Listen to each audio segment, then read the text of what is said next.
On election night 2016, I gave in temporarily to a temptation I warn others about. I let my political feelings distort my economic judgment. A very bad man had just won the Electoral College, and my first thought was that this would translate quickly into a bad economy. I quickly retracted the claim, and issued a mea culpa. Being an old-fashioned guy, I try to admit and learn from my mistakes. What I should have clung to, despite my dismay, was the well-known proposition that in normal times the president has very little influence on macroeconomic developments, far less influence than the chair of the Federal Reserve. This only stops being true when the economy is so depressed that monetary policy loses traction, as was the case in 2009-10. At that point it mattered a lot that Obama was willing to engage in fiscal stimulus, and it also mattered a lot, unfortunately, that Republican opposition plus Obama's own caution meant that the stimulus was much smaller than it should have been.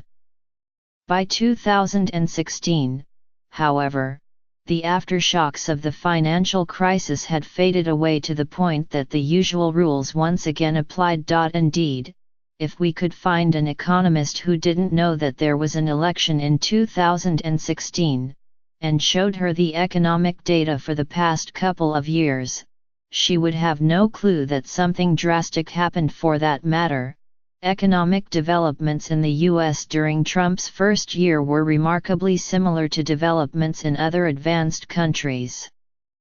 Europe, in particular, has at least for now emerged from the shadow of the euro crisis, and is steadily growing. If you take its lower population growth into account, it's doing a bit better than the US. So we're living in an era of political turmoil and economic calm.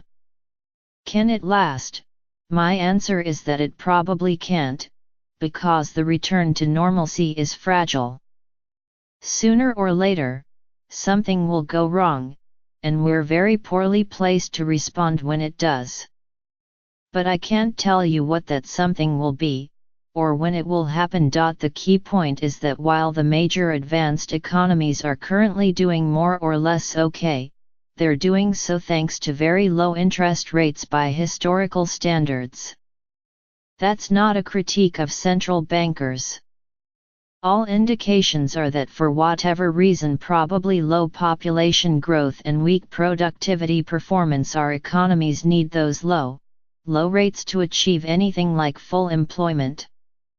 And this in turn means that it would be a terrible, recession-creating mistake to normalize rates by raising them to historical levels. But given that rates are already so low when things are pretty good, it will be hard for central bankers to mount an effective response if and when something not so good happens. What if something goes wrong in China, or a second Iranian revolution disrupts oil supplies, or it turns out that tech stocks really are in a 1999 ISH bubble? Or what if Bitcoin actually starts to have some systemic importance before everyone realizes it's nonsense? I'm not predicting any of these things, and when the next big shock comes, it will probably come from some direction I haven't thought of.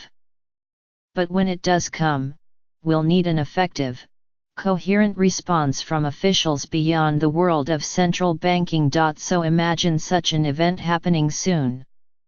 How confident would you feel in the team of Donald Trump and Steve Mnuchin?